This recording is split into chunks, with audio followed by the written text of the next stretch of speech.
Buenas tardes y bienvenidos nuevamente a este que sería el primer programa de este año de nuestro señor 2024 de Crónicas Mateadas, donde un par de amigos se pueden hablar de cosas que le interesan, en general jueguitos y anime. Yo soy Freddy, el que más habla más que nada de jueguitos y trata de guiar el programa a buen puerto, y me acompaña como siempre el distopiano Gonzalo García, experto absoluto del manga y el anime. Gonza, ¿cómo estás hoy? Bien, acá iniciando el año de la mejor manera y nada, estamos ready. Perfecto, sí, vamos a empezar con mucha pila y varios temas para ir tratando en este nuevo año, con todas las cositas que van saliendo. Nuevo año y nueva época significa también nueva temporada. Cuando hablamos de temporada siempre estamos refiriéndonos a temporada de anime, de lo que van mostrando, que es algo que nuestro compañero aquí, el distopiano, sigue al pie de la letra. ¿Qué es lo que va saliendo ahora, Gonza? ¿Qué nos puedes ir contando? Iniciamos la temporada Winter, que es en Japón el invierno, ¿no? Del 2024. Y hay algunas cositas, no tan potable como la temporada anterior, que había de todo. No te daban los ojos y las manos para ponerte a ver los episodios. Pero esta temporada tiene algunas novedades, algunas cositas que son interesantes y vamos a repasar ahora así rapidito nomás. Lo que sí, hay algunas continuaciones de ya animes que estuvimos hablando en el podcast anteriormente, que son más que nada los segundos core, digamos. O sea, no es que terminó la temporada y empieza otra temporada, sino que es la segunda parte de la primera temporada, ¿no? Como por ejemplo, Tosou no Frieren continúa, Kusuriya no Hitorigoto, que también la comentamos acá, va a ser esta temporada, Undead Unlock, que también hemos hablado largo y tendido acá, y después un par de cositas que continúan, que no la hemos hablado, pero sé que son bastante populares en el anime y que, bueno, tal vez en algún momento las comente. Una es Shangri-La Frontier, y después está Ragna Crimson, que es una fantasía no del todo oscura, pero que tiene que ver con la caza de dragones, la cacería de dragones y ese tipo de cosas.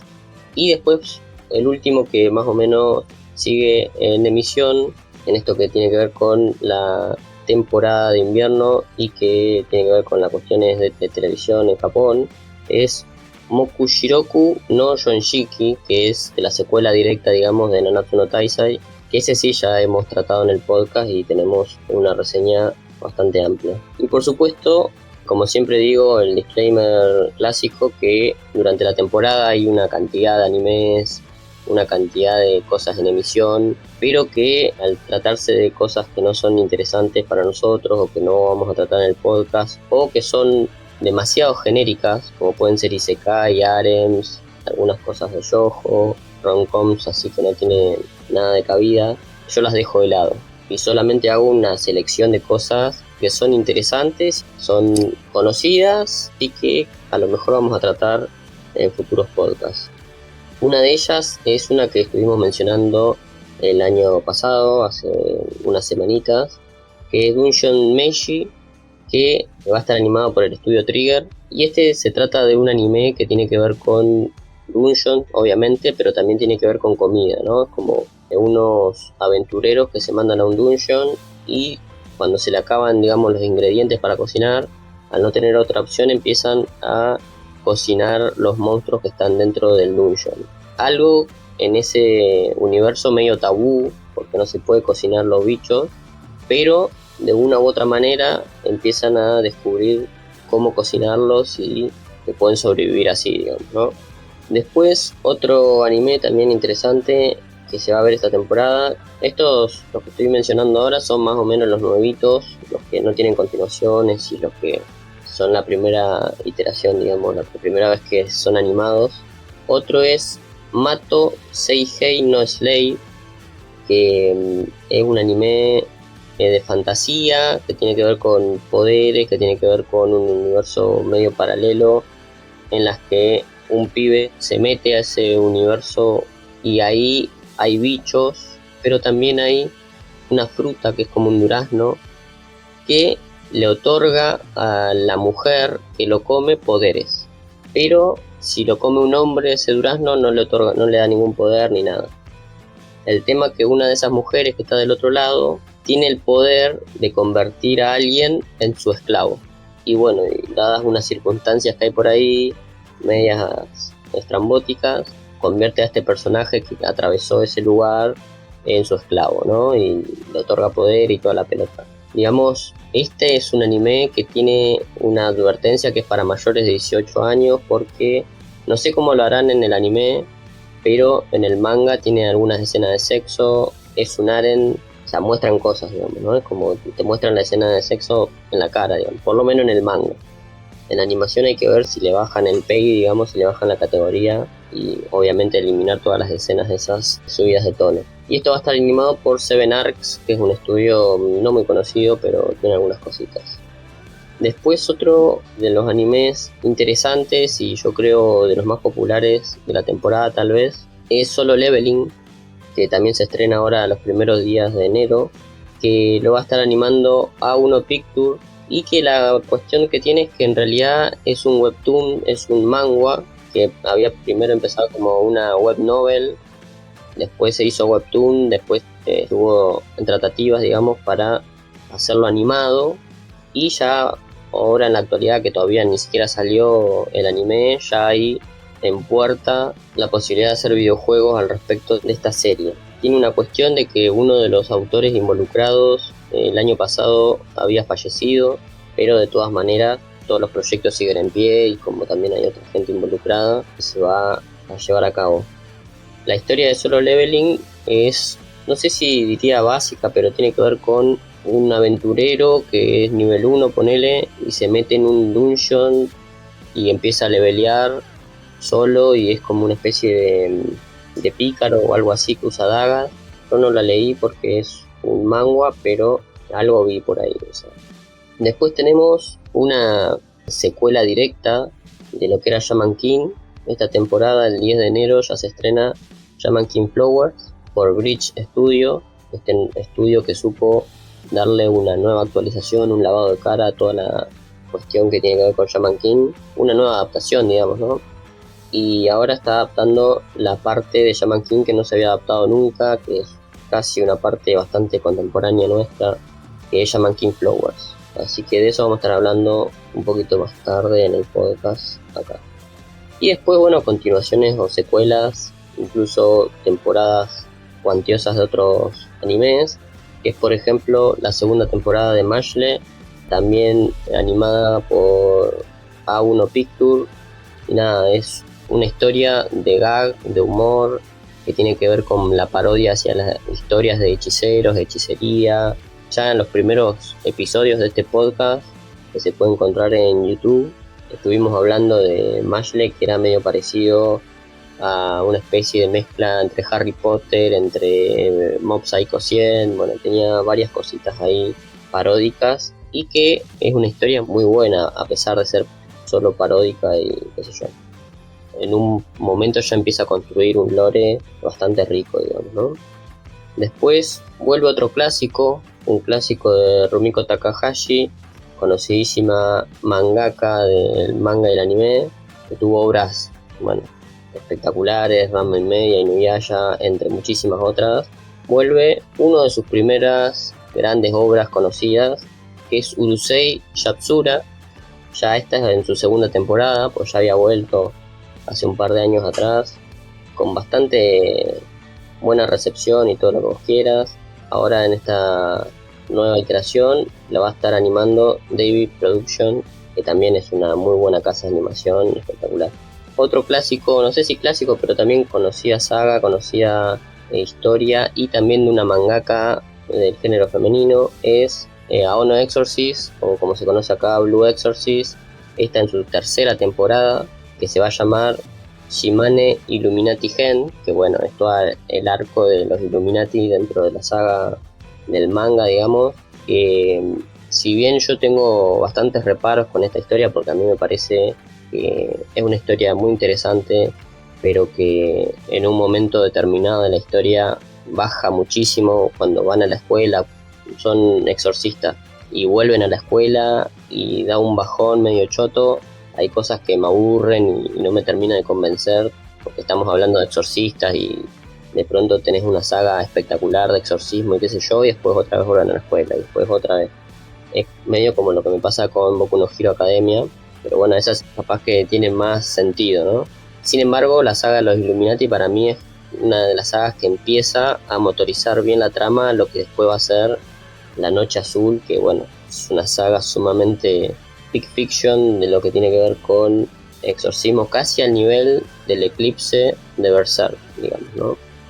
Así que me parece que tiene buen material y se está dirigiendo, digamos, hacia puntos sumamente importantes. Y este va a estar animado por Estudio Bolt, que bueno, un estudio que ni conozco ni de nombre, ni nunca vi nada que haya hecho el estudio, pero bueno, ahí está. Y después otra saga cuantiosa, larga, que tiene sus reparos porque las primeras temporadas fueron bastante basura, o sea, no la puedes ver por el CGI asqueroso que tiene, pero que es una historia muy larga, muy saturada, que tiene más de 600 capítulos en manga, es Kingdom. Kingdom es una muy buena historia china, de la historia, no de los reinos, pero algo tiene que ver, tiene cositas interesantes el manga, yo lo estoy leyendo hace un año y algo que lo empecé a leer y todavía voy por la mitad, pero bueno, vuelve otra temporada, ya el año pasado, el anterior no me acuerdo, había tenido una muy buena temporada 4, ahora viene la temporada 5 con el estudio Pierrot, un estudio sumamente asqueroso, que hizo cagadas, nos dio animes pero muy asquerosos con frames de mierda que pasaron a la historia, temporadas de relleno asquerosa, bueno, un estudio malo, pero bueno, capaz que vuelve mejorado, no sé, hay que ver. Y después Yamishibai, unos cortos, digamos, medios comic motion, interesantes de terror, de horror, que siempre, casi siempre en el podcast lo usamos para los especiales de Halloween. Esta vez vuelve con la temporada número 12, que bueno, hay que ver, vamos a ver qué pasa. El estudio es el mismo de siempre, ILSA es el mismo estudio de animación, así que nada, ahí está. Eso serían los animes de temporada, lo que tiene que ver con la televisión. Después tenemos los ONA, que son animes que tienen que ver con las plataformas de streaming, por ejemplo. Y hay dos que tienen que ver con Netflix. Por ahora lo que se conoce es Great Pretender Rat Pluto, que esta es una secuela directa de lo que fue Great Pretender en Netflix. En su momento fue bastante conocida, tuvo bastante revuelo y qué sé yo, a mí me aburrió un poco, pero bueno. Y también la sigue WIT Studios, así que está en buenas manos. Y la segunda, también de Netflix, que ya lo hablamos en el episodio anterior, que es la animación del one shot de lo que había sido una historia de Oda, que se llama Monster, y que bueno, en el episodio anterior ya lo había comentado. Y para finalizar, 4 películas, que nada, hay más películas, pero estas son las que me parecen a mí interesantes, que es por ejemplo la película de Haikyuu, que es, ya también la comentamos hasta el hartazgo acá, que es la primera película del final de la saga de Haikyuu, que esta va a adaptar lo que es la pelea del basurero, muy esperada, esperemos que llegue a Latinoamérica pronto. Después tenemos Given, que también es una secuela de películas. Given es un shoujo de boy love, y nada, es la segunda parte de las películas, así que para la gente que está siguiendo la saga, es de temática musical, digamos, que tiene que ver con unos chicos ikemens, unos chicos así bien parecidos, que se dedican a todo lo que tiene que ver con la música. Después también tenemos esta temporada, por supuesto, una nueva historia animada que se llama, este nombre medio complicado, pero se llama Dead Demons Dead Destruction, ¿no? Sí, es un juego de palabras, un juego medio extraño, tal vez a los japoneses. El teclado más que un juego de palabras. Tal vez a Inio Asano le sirva, pero bueno. Nada, es un seinen escolar de Inio Asano, un reconocidísimo mangaka por ser como una especie de Milan Kundera en Japón, un chabón que habla de cosas trascendentales de la vida, filosofía, no sé si barata, pero al alcance de las personas. historias trágicas y crecimiento de adolescentes y niños de la manera más brusca, cruenta, sin irse a lo gore, sino a momentos de impacto, de situaciones límite en el crecimiento de niños y adolescentes. Bueno, en este caso se trata también de eso.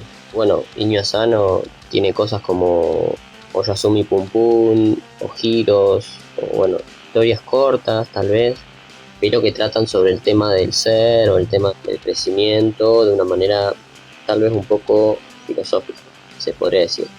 Y esta película se sabe que va a contar de 2 episodios. Así que, y después, bueno, ya la saga clásica de todos los años, que todos los benditos años viene sacando entre 1 o 2 películas, es Detective Conan, y en este caso un nuevo crossover, otro crossover de los que ya estamos acostumbrados, que es Detective Conan vs Kid Kaito, ¿no? Que es otro de los personajes del universo de Detective Conan, que ya, eso sí, lo hemos hablado en el podcast, tengo una reseña un poquito larga sobre todo lo que es el universo de Detective Conan, todas las demás series que están atravesándolo, los one shot, los spin-off y toda la bola, así que al que le interese puede ir a buscarlo a YouTube, que está en Crónicas Mateadas, que es nuestra cuenta de YouTube de siempre, y después la voy a subir también al Spotify. Así que eso sería todo.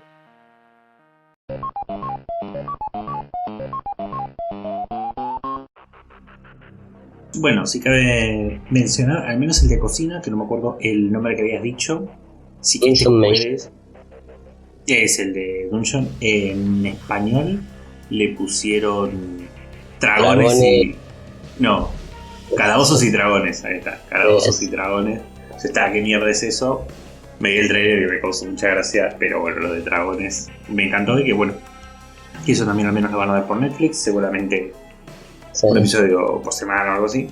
Y el concepto del de Solo Leveling, quiero que todos sepan que ya estaba en la primera build del RuneScape, donde había un personaje, bueno, la segunda de RuneScape, que era un cagón, pero que había subido de level matando gallinas. Y te decía que había matado como 100 millones de gallinas, que matemáticamente hablando era lo que lo dejaba estar en max level tipo posta, porque le daban 1 de experiencia, necesitas 100 millones de puntos de experiencia. Entonces, nada, no es que tenga que ser un concepto nuevo, pero me había causado gracia eso y lo quería mencionar porque me acordé. Pasando a otros temas y yéndonos de lo que es el mundo niponés, volviendo un poco para el lado de lo que sería el oeste, pero no tanto de videojuegos, como muchos sabrán, como mi mamá sabe y algunos amigos, que a mí aparte de los videojuegos también me interesa mucho lo que es el rol y particularmente mesas de rol alrededor de los sistemas de calabozos y dragones. Como es algo que me interesa y de vez en cuando hago artículos más que nada en inglés, pero bueno, sobre algunas de las historias de cómo funcionan el lore, los mitos, los dioses de calabozos y dragones, tenía ganas de traer un poco algunas historias que me parecieron interesantes para el podcast, ¿viste? Para compartir un poco lo que fui descubriendo, especialmente porque son historias que yo no uso en mis mesas de rol, prefiero hacerme en mi mundo y a la mierda, así puedo seguir mis propias reglas. Entonces no tengo otro lado donde compartirlo, porque como no lo voy a usar en mis cosas, bueno, más me vale compartirlo por acá. Lo que quería traer hoy no es tanto sobre dioses, aunque hay uno incluido, pero es sobre los gnolls, que para los que no saben es un monstruo que ahí estuve buscando un poco, muy brevemente, pero pareciera ser que lo crearon los de Dungeons & Dragons, ¿no? En la primera edición, que es un monstruo muy conocido a esta altura. Este bicho, pero es por algo, como es medio de trademark de Calabozos y Dragones, como el Beholder también, el que tiene el ojo grande con muchos ojitos, medio de medusa. Ese también es específicamente Calabozos y Dragones, por eso no lo ves usado en otras cosas, mientras que los goblins, o lo que serían los trasgos, y los orcos, esos son más de mitologías aparte, o ya medio que lo estableció Tolkien, ese tipo de cosas. Entonces por eso que lo ves más común. Pero un gnoll lo hicieron estos los muchachos y reitero, para los que no saben, son hienas humanoides. Básicamente, en general viven en tribus, en campamentos muy simplones y como tienden a ser usados como enemigos, son bastante salvajes. Porque convengamos que en historias de fantasía, tener una raza de gente, medio persona, medio animal, no es particularmente nuevo. Pero los gnolls siempre fueron relacionados específicamente con las hienas y siempre fueron malos. Entonces estaba buscando por un artículo que dice de dónde vienen los Gnolls, porque hay muchos que le interesan, simplemente porque son muy, muy particulares. Es como que D&D tendrá su propia versión de dónde viene un orco, pero existen antes los orcos. Los Gnolls, en cambio, no. En la primera edición de Calabozos y Dragones, cabe decir que no tenían mucha historia. Lo único que tienen era un chiste donde un Gnoll es una cruza entre un gnomo y un troll, y lo dejaban ahí. Es un chiste que yo cuando leí ni siquiera no solo no me pareció gracioso, y eso que me gustan los chistes que son bastante pelotudos, sino que era como el lore oficial de los bichos y tampoco tiene sentido porque un gnomo no tiene nada que ver con una hiena y un troll tampoco. Entonces, ¿de dónde sacan lo de hiena? De donde tenían ganas. Pero bueno, la primera edición no lo pensaron demasiado, se la dejas pasar. Tardaron mucho en darles algún tipo de historia y estos bichos eran simplemente, nada, malos. Y terminó ahí. Entonces, medio que avanzó del universo de lo que es D&D, entonces le dieron varias explicaciones. Acá hago un paréntesis yéndome de los Gnolls, pero para quejarme de la wiki de D&D, que es una reverenda verga, para que sepan, yo, a ver, en mis investigaciones no me estoy comprando todos los libros que existieron de D&D, pero en la wiki específicamente de esto, la escriben como si fuese todo en pasado, cosa que algunas cosas históricas dentro del lore de D&D sí que son en pasado, pero otras son medio al corriente, entonces es medio raro que lo pongan así. Y tratan todas las ediciones como canon. Y solo veo la wiki que hace eso, entonces cuando querés saber qué es lo que realmente está pasando en comparación de una edición con la otra, es muy confuso. O sea, hay un ejemplo que la corta, pero hay unos bichos que son los Shadar-kai, que en la cuarta edición eran humanos y en la quinta edición son elfos. O sea que simplemente lo cambiaron. No es que una edición sigue la otra cronológicamente, o que todas pasan al mismo tiempo. Uno cuando hace su mesa, tomas lo que quieras, pero no es que solían ser humanos y ahora son elfos. Pero de la forma que escriben la wiki, no te dicen eso, pero medio que te dicen eso. Entonces, si no buscas bien profundo, que está en uno, ¿no? Especialmente yo que escribo para ganar plata, está en mí, investigar esas cosas. Pero cuando lo estás viendo porque tenés ganas de meter al bicho, no entendiste nada de dónde salen estas cosas. Lo mismo le pasa a los Gnolls, donde dicen que tienen varios dioses, varios orígenes. A veces lo crean los dioses, a veces ya estaban dando vueltas.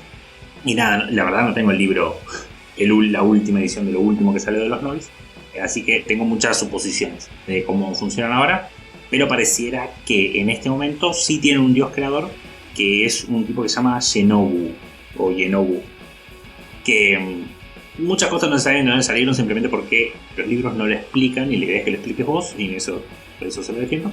Pero este tipo probablemente puede que haya sido un Gnoll de entrada o que fue el progenitor de los Gnolls, pero sí que inventó un ritual para crear a los Gnolls, que eso sí que es canon, al menos con la quinta edición de D&D, porque es algo que pasa en el Baldur's Gate. No subimos un video al respecto de esto, pero creo que sí lo pudo ver Gonza en el juego. Entonces, el mito de creación en este momento es que está este señor demonio que se ve como una hiena humanoide, pero es enorme y es bastante monstruoso. Tiene la silueta de una hiena humanoide, pero la idea es que es bastante feo. Siendo un demonio, es del abismo, porque de ahí vienen los demonios, eso no importa mucho, pero el punto es que son criaturas súper caóticas que lo único que quieren hacer es romper todo. Los diablos son otra cosa, para que tengan en cuenta si vienen mucho del cristianismo, no tiene nada que ver. Pero la idea del bicho este es que quiere morfarse todo y hacer todo mierda. Las hienas ya existían como un animal normal de por ahí, pero como eran animales medio de carroña, medio cazando en equipo, y el chabón ya se parecía a estos, cuando está dando vueltas por el mundo material, él atraía a las hienas. Y en sí no es que el tipo crea hienas, y no es que las hienas son malas necesariamente, porque son animales pobres, pero sí que uno históricamente sí se las ha asociado con cosas malas, o sea, no solo por la peli del Rey León, por ejemplo, porque son muy malas, sino porque es la mala vibra que te da el bicho, como también ha pasado en la antigüedad con los lobos. O sea, un lobo no es malo, pero te puede hacer daño cuando sos un aldeano y estás deambulando solo por el bosque. Entonces seguramente las hienas eran algo parecido, bueno, en este caso culturas africanas, así que por eso tienen esa mala vibra, digamos. Pero como es el ritual de la creación de los primeros Gnolls que hizo este Yenobu, el caso es que cuando él mataba gente, las hienas se comían a esa gente, pero y comían al hartazgo, quedaban súper infladas, y de adentro de ellas es como medio que explotaba la hiena, y de ahí salía un Gnoll. Este bicho de tamaño mediano, en las primeras ediciones eran también enormes, pero ahora lo bajaron a, bueno, el tamaño que tienen ahora, tranqui. Y nada, salen ya súper formados y listos para cagarte a trompadas y seguir a su señor caótico a romper todo. Que eso fue lo que le pasó al pobre de Gonza, donde dijo, bueno, van a hacer un Null, y él siempre quiere minions. Entonces dijo, bueno, vamos a ver cómo sale. No, salió todo crecidito, que me sirvió mucho para este momento, para investigación de este artículo. O sea, medio que lo había escrito, pero confirmar ciertas cosas, donde yo sabía que esto pasaba, pero no había leído si salían grandes o no. Ahora tengo la certeza, porque definitivamente los de Larian Studios que hicieron el Baldur's Gate tienen que haber preguntado a José que escribió los libros, así que eso. Pero bueno, y así es como nacen los primeros Gnolls. Después ese ritual medio que se lo pueden pasar, por eso los que nacen en Baldur's Gate dan a entender que es un ritual que ya medio que lo hacen ellos. No es que el dios pasó por ahí, porque eso es un quilombo. O sea, simplemente de todos los dioses que están metidos, no lo mencionan, así que simplemente un ritual que tienen.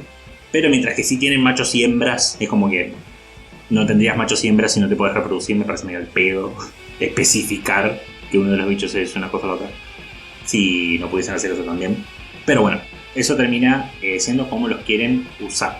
A los Gnolls, porque con toda esta explicación uno esperaría, que esto es algo medio curioso de los bichos, que los Gnolls fuesen medio demonios, por todo lo que son. O sea, básicamente son minions, no te digo hijos, pero minions del demonio este. Pero no, cuando vas a los stats son criaturas naturales, no me acuerdo bien cuál es el costo, pero lo mismo que un orco, lo mismo que un goblin. Eso es medio raro para muchas interpretaciones y también un poquito del balance del juego. Porque si vos ves este ritual, digamos, entendés cómo funciona, un NPC te cuenta mientras estás jugando de Inobu, decís, bueno, entonces voy a usar mi hacha de +2 contra demonios, porque por ahí de peor un ítem así puede existir. Porque tiene una lógica, que pienses que vas a hacer eso y le vas a dar un hachazo al Gnoll y ese +2 te lo metes en el culo porque no hace nada. No lo metí en el artículo porque me parecía súper de más. Pero sí que hasta lo confesaron en Twitter, o bueno, ¿cómo se llama? X. Ya lo habían aclarado, donde se consideró internamente que están mal clasificados los Gnolls, que siguen este lore, que es medio en general de todos los Gnolls, porque deberían ser demonios, o siguen un término específico para los demonios, diablos y todo eso, porque si son originados así y son irremediablemente malos como todos los demonios, entonces tendría que ser un demonio. Esa es una diferencia que después podés ver cuando querés jugar un goblin o un orco. Semi-orco inclusive es una raza entre todo común de D&D. Sí, si sos un goblin vas a ser chiquito, si sos un orco seguramente tengas músculos medio generados naturalmente, pero eso no quiere decir que sos malo. No naciste por un ritual satánico, simplemente sos. Da la casualidad que en muchas de las historias las comunidades son todas bastante malas, por así decirlo. O sea, es como que criados en toda una cosa de... Inclusive algunos goblins se van al canibalismo. Obviamente que vas a salir medio del orto si estás criado en esa cultura, pero no lo hace naturalmente malo, cuando muchas de esas razas en ediciones anteriores sí lo eran. Y todo lo que es D&D está tratando de moverse fuera de eso, porque es medio raro, especialmente cuando tenés una marca tan grande, el decir que una raza nace mala. Obviamente que está en uno extrapolar eso y traducirlo como una alegoría a lo que es el mundo real, pero después de tantos años es como que cuando ya se señaló hace décadas, es medio raro que sigas con eso. Tipo, bueno, no vamos a jugar tu primera edición, pero ya vamos por la quinta, estaría bueno que hagas otra cosa. Y creo que los Gnolls se quedaron en esa idea porque sigue habiendo demonios, entonces los vieron más como un bicho para matar, porque también necesita eso de idea. Y ese es el medio del rol de los Gnolls y porque lo dejaron así siendo súper malo. A veces necesitas algo que puedas matar y punto, y no sentirte mal al respecto. Y cuando tenés que ir leveleando, especialmente el principio de la aventura, ir a matar 15 lobos, te sentís como el culo, porque ¿qué te hizo el lobo? Como una cosa que te defiende, qué sé yo. Pero ya hay mucha gente grande que está jugando a esto y que se pregunta, tipo, che, ¿qué historia de mierda está que me estás dando? Porque no tengo ganas de hacer eso. Si quiero desconectarme y matar bichitos, me puedo jugar cualquier juego, pero de ID venís como a otra cosa. Entonces, para poder hacer esa desconexión y que todos nos divertamos, es el rol de los Gnolls, que es medio el punto de estar usados. El artículo medio lo terminé en cómo usarlos en una campaña, que siempre me pareció una observación dentro de todo interesante de cómo querés usar este bicho y para qué. Y puse, si lo querés tirar, los querés tirar a mansalva para que sean minions, les cambiás un poco el stat a demonio y te sirven de manera excelente estos bichos. Ahora, si querés tratarlos de otra manera, o lo que yo quise hacer en un momento en una mesa online, que yo me quise hacer un paladín Gnoll, digamos, sin saber mucho de la historia, se veían copados, o sea, la hiena de por sí, a mí me parece que se veían copados. Entonces era una hiena humanoide, era copado. Sabía que eran más que nada eran monstruos, entonces le metí una historia, no era tan salvaje. Ahora que sé que son medio demonios, mi historia no funciona ni por donde lo mire. Entonces los tenés que tratar a los Gnolls y tenés que ignorar la parte del demonio. Pero tipo borrarla del canon. Porque si no, no tenés una forma donde realmente funcione. Pueden seguir siendo súper salvajes, que solo ven a los humanos o los elfos o lo que quieras como comida. Eso puede seguir funcionando. Pero si querés meter otro detallito, otro tipo de cosa, sí han expandido el lore hasta en otros settings donde los escritores de por sí les borran historias oficiales. Creo que debe haber lanzado esa campaña, pero no me acuerdo. Donde sí le borran todo lo que es lo demoníaco. Entonces tenés que son más chamanísticos o más tranquilos, pero también te pueden hacer mierda. Pero si podés entrar a la tribu, es como que te consideran familia. Pero no sé, es como que tenés un poco lo salvaje, un poco lo otro, y puede realmente funcionar. Así que nada, lo único que si los usás más buenitos, pierden un poco el sabor único de ser súper salvajes y demoníacos, porque para eso ya hay un montón de otras cosas. Tipo, puede ser un hombre elefante, puede ser un hombre gato, bueno, y ni hablar la clásica del hombre lobo.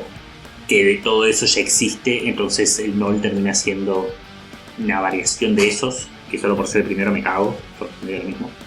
¿Y por qué tendría su nombre aparte que no es Señor Hiena? Pero bueno, eso fue la exploración que hice de los muchachos, que yo la verdad no tenía ni idea que los habían inventado para D&D ya del principio, o de que el nombre salía de un chiste, porque parece que realmente fue el origen es una cruz entre un troll y un gnomo. O bueno, no, fonéticamente hablando en inglés queda muy... realmente parece que es una unión de esa autor.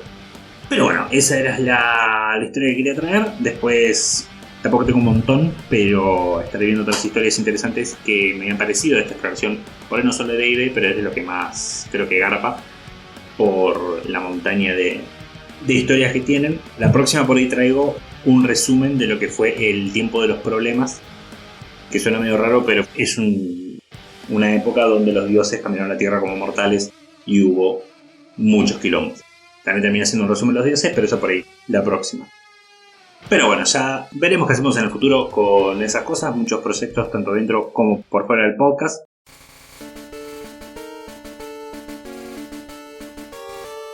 Pero volviendo de a poquito al lugar donde realmente se anida lo que es este podcast, que es lo niponés, hubo algo bastante cortito que salió, pero no por eso de poca calidad, realmente la calidad excelente de esto que salió hace poco, que es Pokémon Concierge, que entiendo que es Conserje Pokémon o Concierge. No, la Conserje Pokémon. Más que nada voy a dejar que lo explique un poco el distopiano, pero hago un breve resumen. Una historia de Pokémon, pero sin la parte de las peleas, donde seguís a una chica que consiguió un laburo en un spa para Pokémon, tratando de hacer de que la pasen lo mejor posible. Lo increíble es la animación stop motion que tiene y la calidad de los modelos y los escenarios y todo, fue buenísimo. Pero bueno, Gonza, no sé qué, un resumen de la historia o algo, lo que quieras decir al respecto, y por supuesto lo que te pareció. Claro, sí, esta es una historia particular, son apenas unos 4 cortos que están en Netflix. Como bien dice Freddy, es una serie stop motion muy interesante.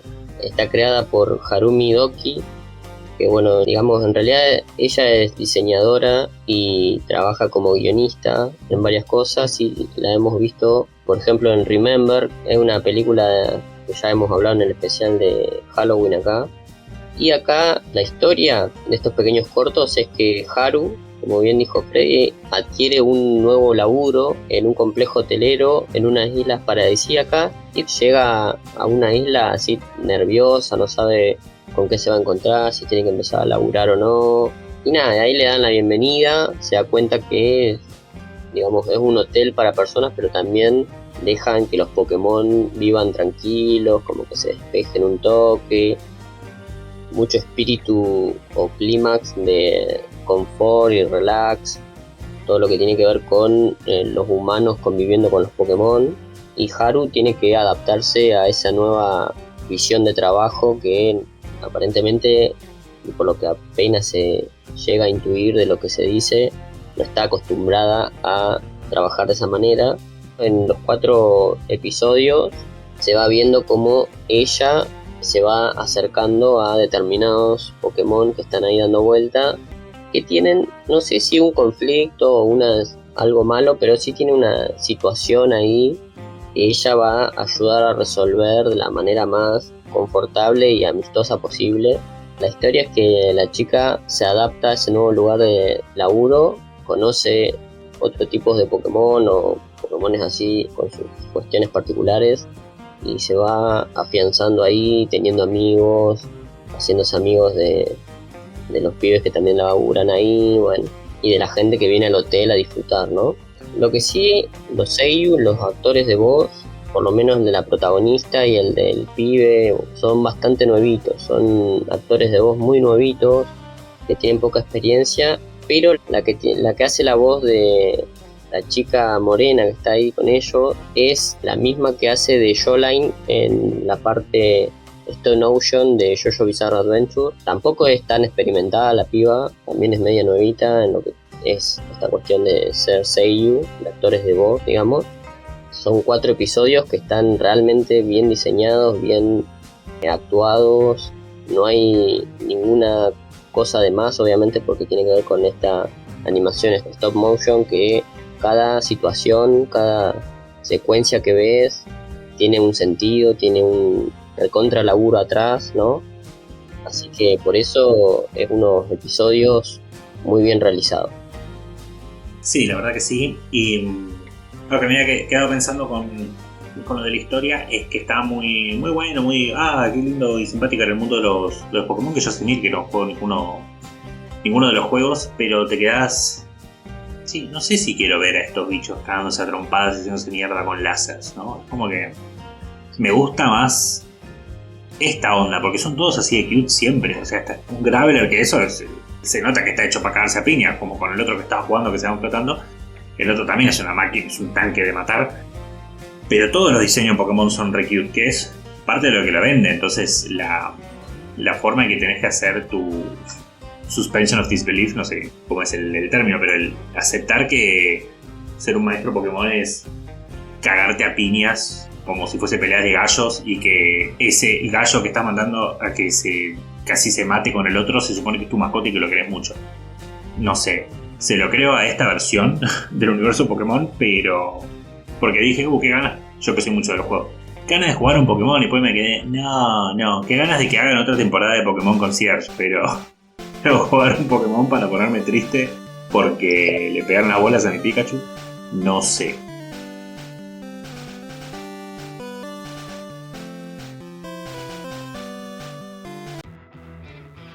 Pero bien, pasando ya a lo que va a ser el tema principal, y que puede que hasta no sé, que esto sea su propio mini episodio.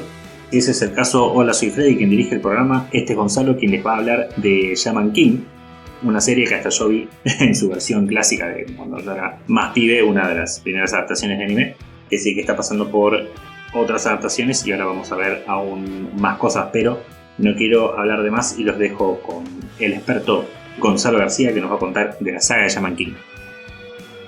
Por supuesto, y como ya hemos anticipado, este 10 de enero ya se está estrenando ahora la nueva temporada de Shaman King, llamada Shaman King Flower. Así que la propuesta sería hacer un pequeño recorrido, algo express, digamos, de la obra en general, para ver cómo se entrelaza todo lo que tiene que ver con la saga Shaman King. Porque no es que esta secuela va a terminó Shaman King y arranca desde ahí, digamos, ¿no? Porque en el medio pasan también otras situaciones que dentro de lo que es la continuidad del manga, ya uno, si viene leyendo el manga, viene siguiendo la saga, medio que la vas leyendo a medida que va saliendo, ¿no? Pero acá decidieron adaptar Shaman King Flower sin todo lo demás, todas las historias satélites que están ahí dando vuelta.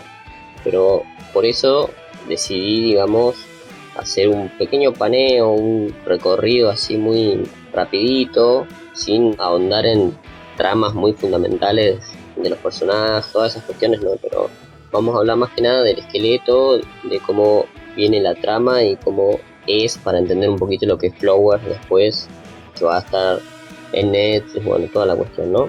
Shaman King ya lo hemos hablado también en el podcast, en nuestros primeros episodios, con un amigo que vino de visita al podcast, que era Kiva, que ya también habíamos hablado de las impresiones, de, como bien dice Freddy, el Shaman King, las primeras adaptaciones, también en su momento cuando salió la segunda adaptación de Shaman King en Netflix, también lo hemos hablado con Mau Iwara, acá en el podcast.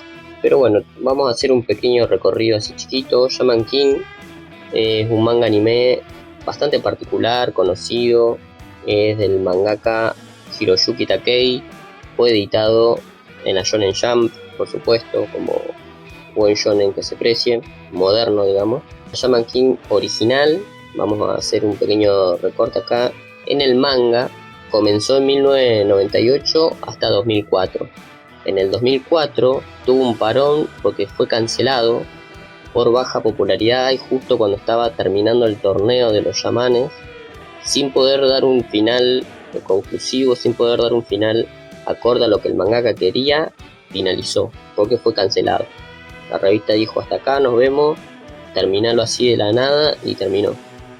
Entonces, eso en la historia germen de lo que es Shaman King dejó un vacío que después fue arrastrado a todas las demás adaptaciones, porque otras adaptaciones también tuvieron esa cuestión de, en cierto momento del torneo, de pronto aparecen elipsis, de pronto algunos personajes desaparecen, de la nada se vuelven otro personaje. Bueno, hay cositas ahí muy extrañas que ya viene del germen de la historia. En 2008, 4 años después, aparece, bueno, lo que es Shaman King Kazenban, que como todos teóricamente tendremos que saber, el Kazenban es la recopilación de los episodios o de los capítulos de manga que después que termina la serie se van adaptando a tomos parte, ¿no? Porque la revista es una cosa, después se adaptan en tomos recopilatorios que se llaman Kazenban.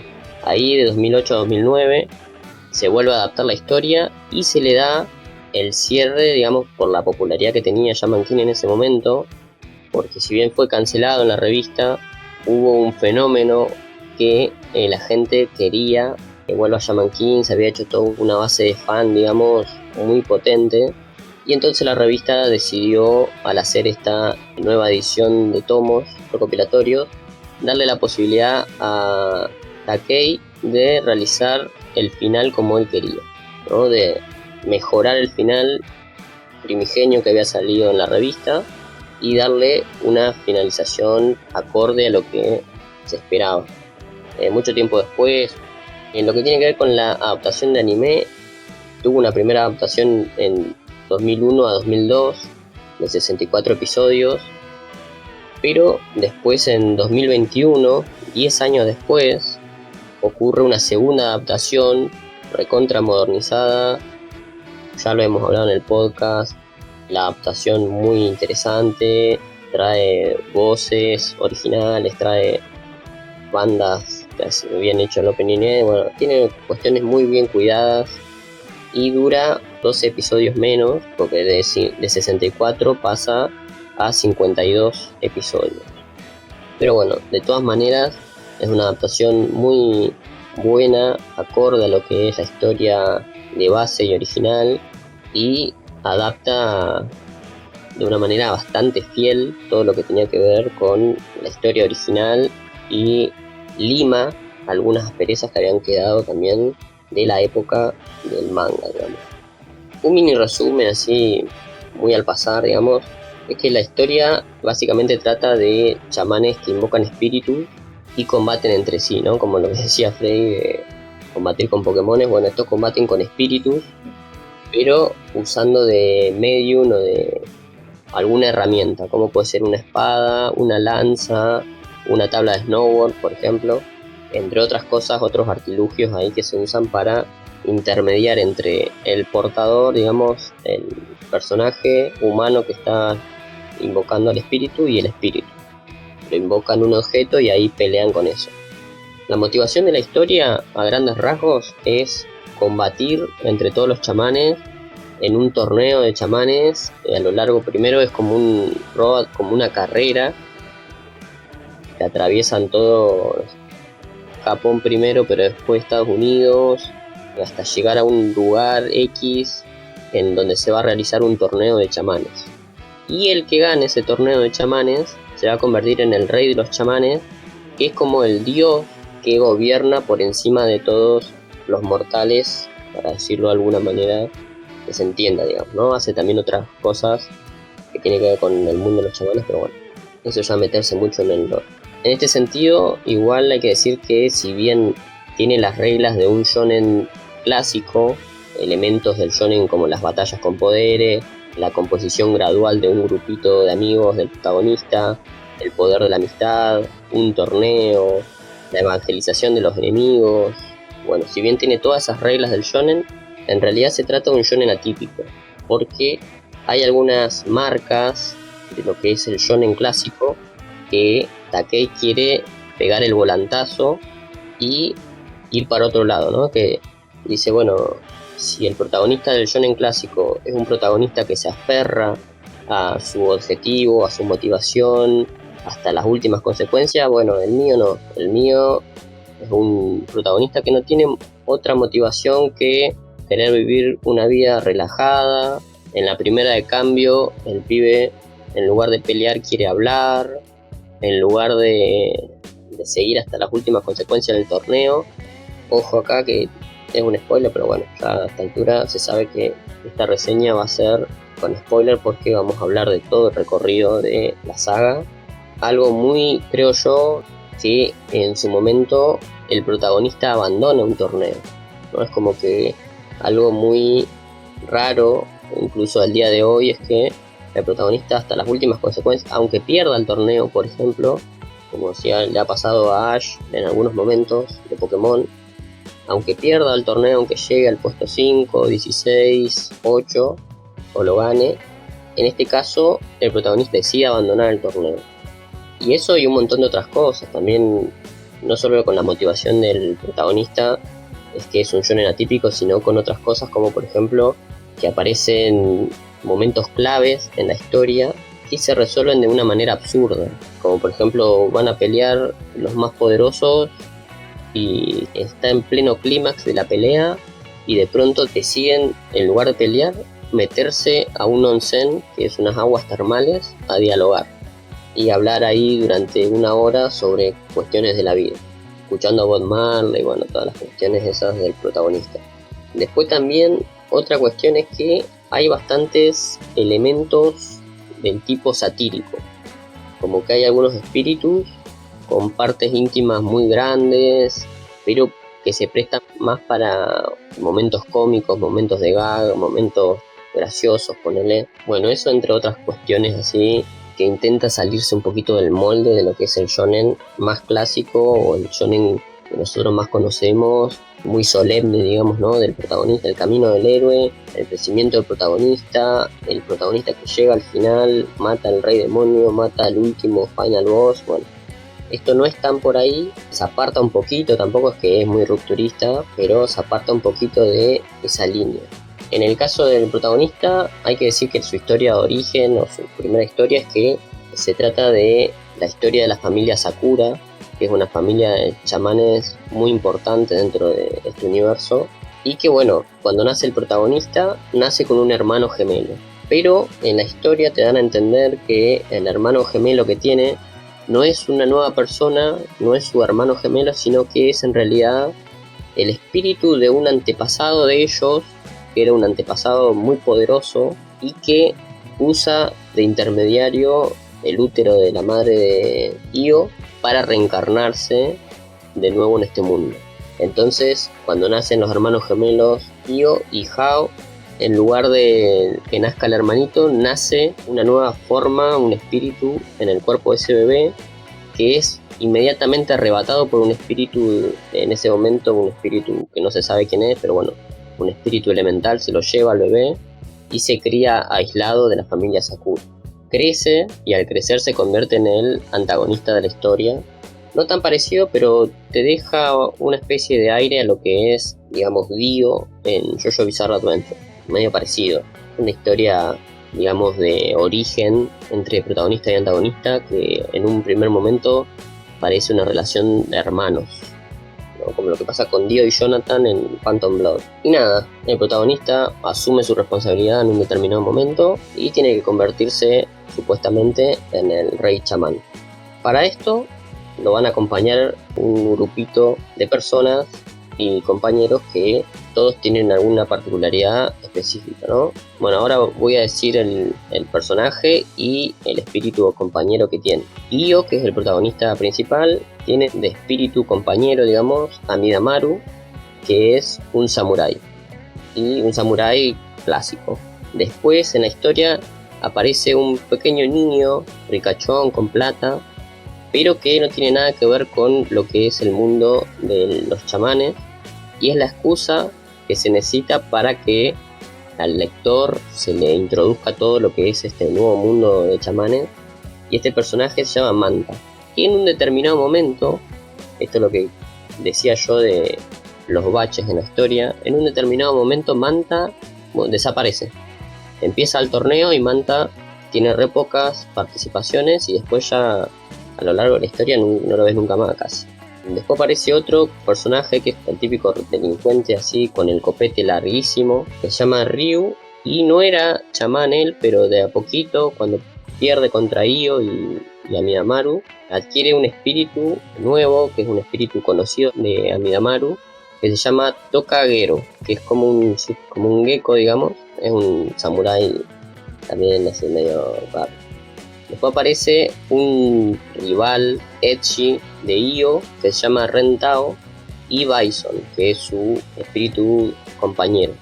Que este Rentao es un chino de una familia, de una dinastía re grosa, recopada, y tiene a un general chino ahí como su compañero espíritu que usa una lanza.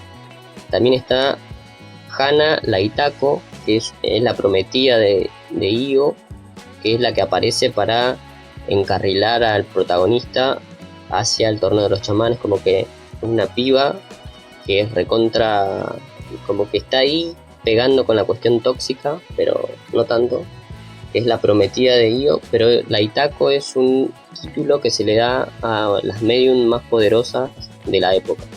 Después está Fausto VIII y Elisa, que este es un personaje homenaje a el Fausto, que ya todos conocemos de Goethe, que hizo un pacto con el diablo y toda la bola. Bueno, este es un personaje que hace homenaje, es como el tataranieto de ese Fausto que hizo un pacto con el diablo, y su prometida que murió trágicamente, y él la trae a su prometida para verla y luchar con ella. También se une a la party del protagonista. Después tenemos a Joro Joro y Kororo, que Joro Joro es un miembro de una tribu aborigen de ahí, de las tribus nativas, que es como Ainu, que nosotros ya hemos hablado de los Ainu cuando hablamos de Golden Kamuy. No se aborda mucho esa cuestión, pero bueno, está. Y Kororo es un espíritu de la nieve. Después tenemos Chocolove, que es un afroamericano de Lander, digamos, un pibe que se maneja por los barrios bajos, que trae el rap, que trae qué sé yo, y tiene de compañero a Mick, que es un espíritu animal, que es como un jaguar o algo así. Después con el tiempo Chocolove adquiere otro espíritu que se va a llamar Abad Pascal, que bueno, ya vamos a hablar de los espíritus.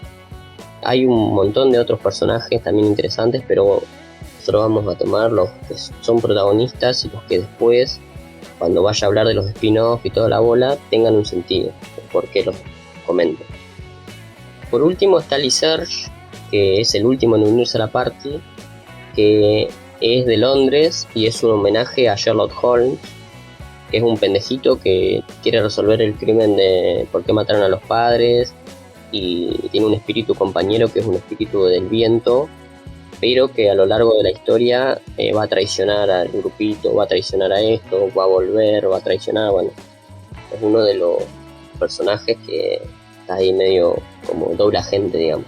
Y por último ya de este recorrido de la historia, vamos a hablar de los tipos de espíritu, que es muy importante para las series que vienen. Que esto no está escrito en ningún lado, yo lo saqué deduciéndolo y capaz que está medio mal, pero bueno, es lo que yo, hablando con otras personas, qué sé yo, que saben un poco del tema, pudimos deducir de la historia. Que se pueden dividir en, por ejemplo, espíritus de personas históricas o guerreros. Que por ejemplo ahí tenemos a Midamaru y Bison, que son personajes históricos, que son guerreros también, samurái y generales de batalla y toda la bola. Después tenemos otro segundo tipo de la naturaleza, ¿no? Que es, por ejemplo, Mick, que es un jaguar, y Kororo, que es un espíritu de la nieve. Después tenemos espíritus de la naturaleza, pero elementales, que es, por ejemplo, el espíritu del fuego de Hao. Hao utiliza supuestamente los espíritus más poderosos de todos de la naturaleza, digamos, son de los 4 elementos. Y bueno, está el espíritu del fuego.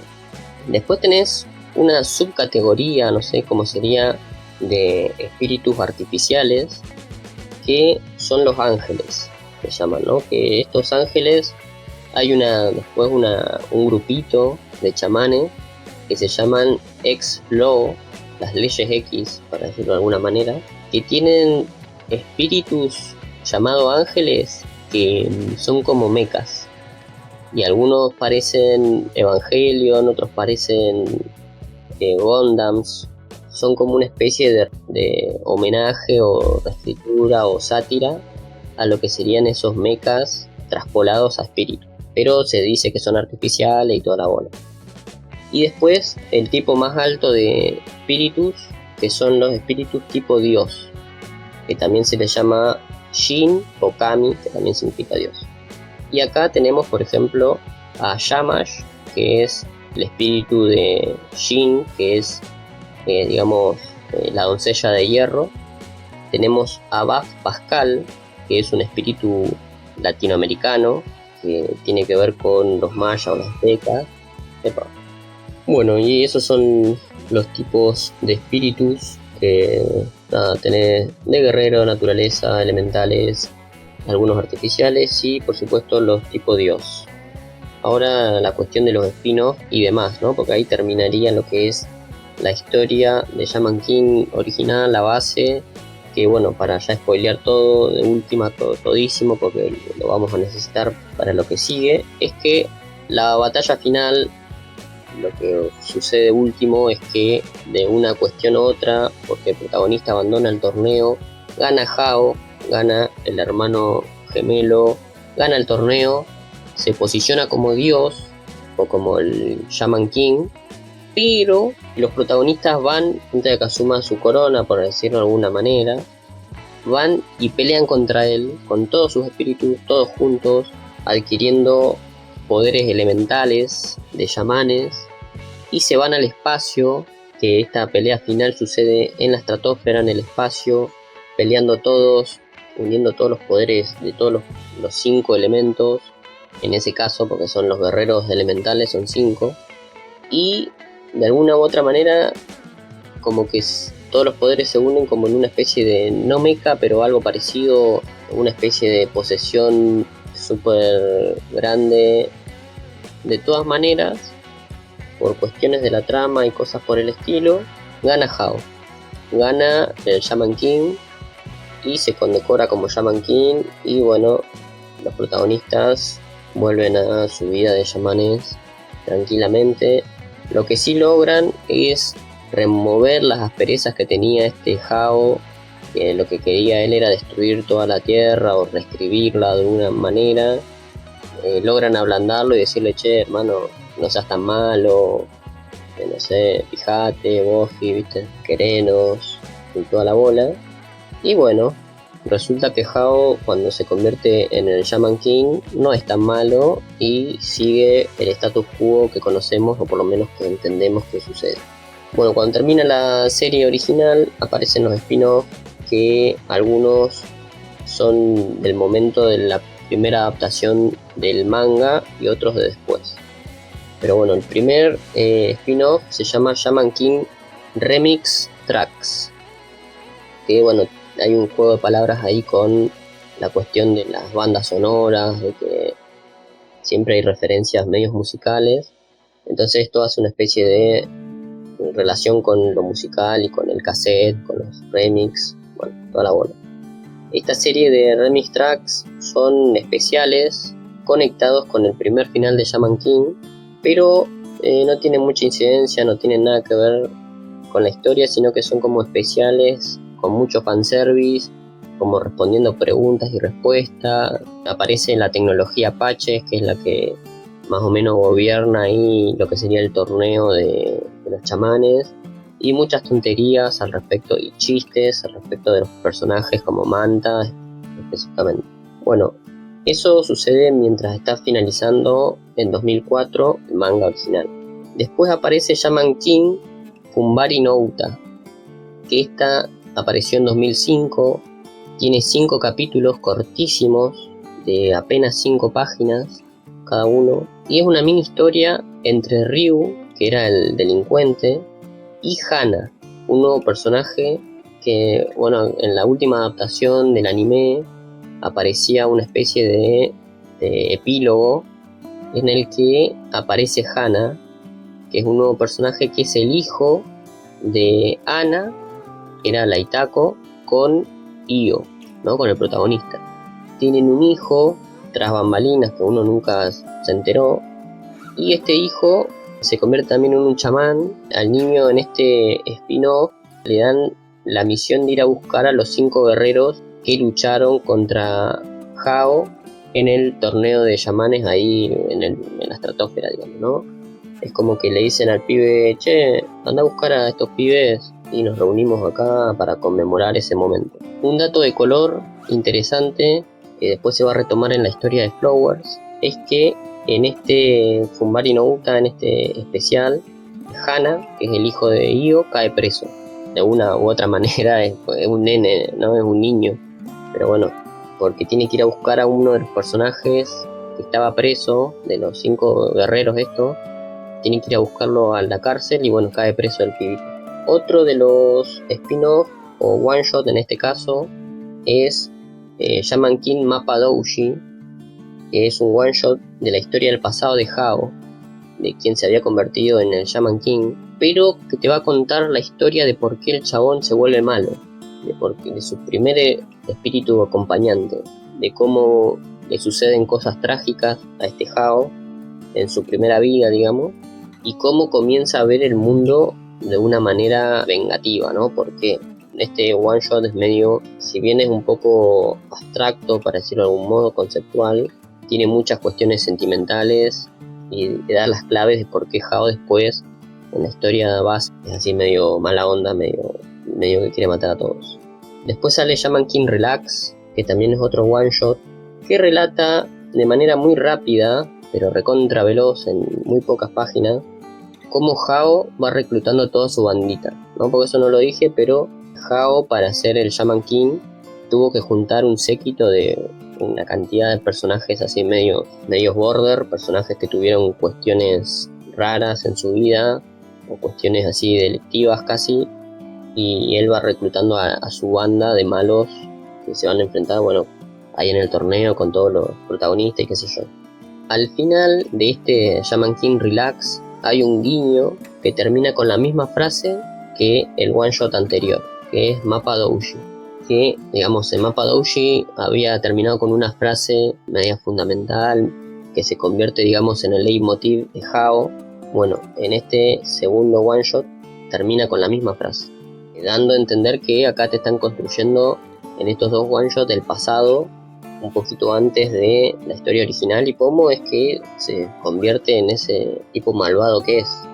Y después de el final de todo lo que sería la segunda adaptación del manga de Shaman King, digamos, empiezan a aparecer estos nuevos one shot y estas nuevas historias relacionadas con la nueva reescritura, por decirlo de alguna manera, del torneo, ¿no? Cuando ya aparece la posibilidad de Takei de que rehaga el final de Shaman King, lo empieza a rehacer teniendo en cuenta las continuaciones que van a venir después, como Flowers.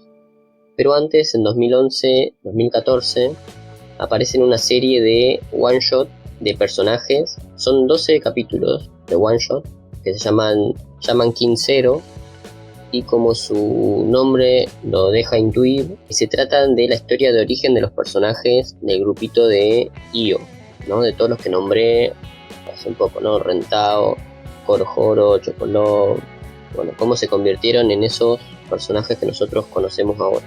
Abordan un poquito su historia de origen, qué le pasó a la familia, bueno, todo eso.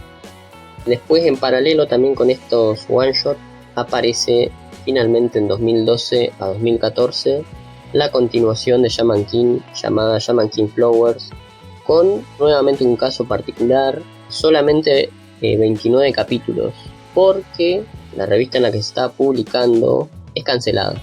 Nuevamente se repite la historia, digamos, y en este caso no le cancelan el manga, sino que le cancelan la revista completa, porque bueno, por una u otra cuestión se funde. En este caso, la historia había comenzado contando las aventuras de Hana a Sakura, que bueno, es el hijo, como ya dijimos anteriormente, de Io y Hana, Hana con H, que es como se le dice flor en japonés, por eso llaman King Flower. Bueno, hay todos juegos de palabras así muy pelotudos, pero que están ahí por algo. Por eso Hana se cuenta cómo va creciendo o va haciendo su entrenamiento, cómo adquiere sus espíritus, obviamente hereda a Midamaru, que era de Io, y cómo se va enfrentando a algunos enemigos que no se había dicho, no se había especificado anteriormente, pero dentro de la familia Sakura hay muchas ramas de familias, ¿no? Porque está en un momento el tío, el primo de Io tiene otros hijos y así, y la familia se va abriendo como un árbol. Entonces, en esas circunstancias hay que ver cuál es la familia que va a prevalecer o que va a seguir siendo fuerte, llevando el nombre de los Asakura, siendo la familia roncal, digamos, de la descendencia de esos chamanes. Y entonces lo que sucede es que Hana tiene que enfrentarse a otras ramas de su misma familia. Pero no dura nada, un ratito. Después de eso, después de esa pelea y qué sé yo, el chabón, de maneras ominosas y sin mucha explicación de nada, como que de pronto, de la nada, mágicamente, en realidad tiene una explicación, pero te lo explica mucho después, aparece en una isla abandonada, rara, y que después tiene una explicación, no sé si interesante, pero por lo pronto extraña. Después, para seguir ese hilo de historia, porque al pibe de golpe y porrazo lo borran de la historia, lo mandan a una isla abandonada, a que haga una especie de pseudo entrenamiento, que aparece, esta es la primera aparición de la nueva Itako de esta serie, que como ya dijimos, Itako era un título que se le daba a la medium más poderosa de esa generación, o de esa época. Aparece la hija de los Silva, que esto no lo expliqué anteriormente, pero bueno, Silva es una familia, digamos, que estaba relacionada con la gente que organizaba los torneos de chamanes. ¿Quién organiza los torneos de chamanes que se hacen en Estados Unidos y qué sé yo? Bueno, eso lo organizaban la tribu de los Paches, que es un guiño de los Apaches, y son los aborígenes, bueno, los pueblos originarios en Estados Unidos, y que bueno, también ahí hay mucha cuestión de comic relief y toda la bola de que bueno, los chamanes apaches o los paches tienen una tecnología de la concha de la lora mezclada con espíritus totémicos del búfalo, del águila, etcétera, etcétera, etcétera, y eran re poderosos, pero organizaban torneos de los chamanes ellos. Bueno, en este caso aparece su hija, que se llama Silva Alumi Niumbach, un nombre bastante difícil, pero le vamos a decir Alumi acá en adelante. Así que está siendo la tercera generación de Itako que se conocen acá. Alumi, cuando llega, les anuncia que, señores, disculpen, pero acá va a iniciar un nuevo torneo. Pero en este caso, un torneo nuevo para desafiar a los cielos. Un torneo que no se enfrentan los chamanes entre ellos para convertirse en Shaman King, sino que en los cielos, cuando Jao asume, se dan cuenta que antes de Jao habían un montón de otros reyes chamanes que gobernaban antes, ¿no? Que eran generaciones pasadas de los reyes chamanes allá en el cielo. Y cuando asume Jao, a los reyes chamanes esto no les gusta, le parece una gilada. Y bueno, de pronto aparece un nuevo torneo llamado La Flor del Maíz. También aparece un personaje antagonista, como siempre tiene que haber, que se llama Yosuke Kamogawa, que ahora después enseguida vamos a explicar de dónde sale este personaje, porque aparece en un one shot explicando su origen, digamos, y tiene como espíritu compañero una pirámide con un ojito en el medio, como esa icónica figura de los Illuminati, ¿no? La pirámide con el ojo en el medio, Bueno, este personaje tiene a ese espíritu de compañero y en este momento fungen como antagonistas. Bueno, vamos a explicar cómo un poquito esta nueva historia de torneo que se va a ver ahora en el anime. En el nuevo evento hay 8 reyes chamanes, que estos 8 reyes chamanes tienen la posibilidad de elegir a quién los va a representar en el torneo, ¿no? Hay 8 reyes chamanes en el cielo y dicen, mira, vamos a hacer este nuevo torneo, yo voy a elegir a este, voy a elegir a aquel y a este. Y empiezan a hacer su equipo, pero este equipo de humanos que van a representar a esos dioses chamanes tienen que elegir también otras personas o otros generales. Ponerle que el primer rey chamán elige a Hana y Hana tiene, por ejemplo, 5 personas. Bueno, estas 5 personas abajo de Hana son generales y estos generales tienen que elegir a, no sé, 3 o 4 personas para completar un pelotón. O sea, para resumirlo de alguna manera, es un quilombo. Así que cuando se esté viendo en el anime y cuando lo expliquen, espero que lo expliquen de una manera mucho mejor de la que se explicó en Flowworks, nos vamos a enterar un poquito cómo es la cosa. Pero el tema es que los dioses, los reyes chamanes, eligen representantes en la tierra que son humanos para que peleen por ellos. Y estos a su vez eligen más personas para pelear. Pero bueno, en 2012 aparece un one shot que se llama Yajabe, que cuenta la historia de Yosuke Kamogawa, que es este personaje antagonista que había comentado arriba, ¿no? Pero tiene la particularidad, este personaje, que es un jugador de TCG, ¿no? Un jugador de cartas coleccionables, de Trading Card Game. Y cuando está en un torneo de esas cartas coleccionables, como pueden ser las cartas Magic, como pueden ser las cartas, no sé, Pokémon, las Trading Cards de Pokémon, mitos y leyendas, bueno, todo ese tipo de cartas así. Cuando está en un torneo de ese estilo, le aparece a él un espíritu que es una pirámide cíclope, que le dice que es un espíritu del estilo Kami. Le dice, yo soy un espíritu dios. Le dice, ¿no? Que ya habíamos hablado de los espíritus de nivel dios, de nivel guerrero, bueno. Este es un espíritu de nivel dios. Y que tiene el poder de crear cartas, o casualidad, o paradójicamente, o no sé qué, o alevosamente se le presentó porque era un jugador de TCG, le dice, yo puedo crear cartas estilo Yu-Gi-Oh, pero que estas cartas tienen poderes extraños que cambian las leyes de la realidad. No es que son cartas así nomás, sino que son cartas que manipulan las leyes de la física. Y la condición que tiene para que le funcione el poder a esta pirámide, que se llama Yaave, es darle plata. Es como una especie de alcancía. Vos le pones un yen y te da una carta que tenga que ver con el valor de esa plata, ¿no? Y es como que compras un poder. Y los poderes son como, por ejemplo, detener el tiempo, la manipulación de todo tipo de cosas, rayos X, incluso puede reescribir algunas leyes de la física como la gravedad, bueno, leyes así extrañas, estrambóticas que vos decís, pero es omnipotente entonces, bueno, pero con relación a el valor que le den de plata, ¿no? Que tampoco, obviamente, eso va a variar de acuerdo a lo que se necesite en la trama. Y en este one shot lo que aparece es que hay una organización secreta que conoce a la pirámide y la está siguiendo porque aparentemente esta pirámide es un espíritu dios, pero que fue creado artificialmente. Eso se dice, pero no se termina de comprender o de ver bien cómo es la cosa. Termina el one shot todo piola para el protagonista de este one shot, que después en la historia general global se va a convertir en el antagonista. Después en 2018-2020 se lanzó lo que llaman King Red Crimson. Esta es una historia paralela, digamos, que está hecha de Takei, obviamente el autor, pero ya está dibujada por otra persona, que es Kusamura Jet. Esto tiene 16 capítulos y está centrada en la familia Tao. Cuenta los sucesos después del torneo, del primer torneo del Shaman King, y qué pasó con todos los que están ahí más o menos del lado de la familia Tao, ¿no? Son todos adultos.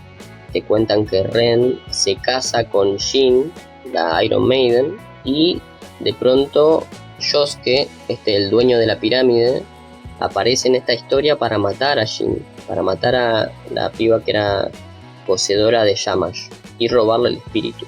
Eso desencadena que aparezca la continuación directa de lo que es Flowers, porque ya habíamos dicho que Flowers fue cancelado porque su revista fue cancelada, pero la historia continuó en Shaman King de Superstar From de Flowers, que continuó en 2018, todavía se sigue editando, es la secuela directa, siguen apareciendo personajes nuevos y espíritus tipo Kami, están desarrollándose para terminar el torneo del maíz, o para iniciar el torneo del maíz. Y nada, acá el protagonismo recae en Alumi y se pone a buscar porque justo desapareció Hana, se fue a una isla y acá nos enteramos que Hana en realidad se fue a una isla, pero su espíritu se fue a una isla porque se murió. Pero bueno, lo van a revivir para que pueda fungir como representante de Hao en el torneo. También vuelve a aparecer Yosuke, que es el antagonista, vuelve a aparecer con su pirámide y revela todo su séquito de gente. Y después los últimos 3 one-shot que son de casi contemporáneos a esta historia. Shaman King Fausto VIII se llama Heian no Elisa, que es del 2018, Elisa la Eterna. Y nada, en realidad era una novela ligera, pero tuvo tan buena acogida, digamos, para decirlo de alguna manera, que la adaptaron al manga, ¿no? Con el mismo nombre.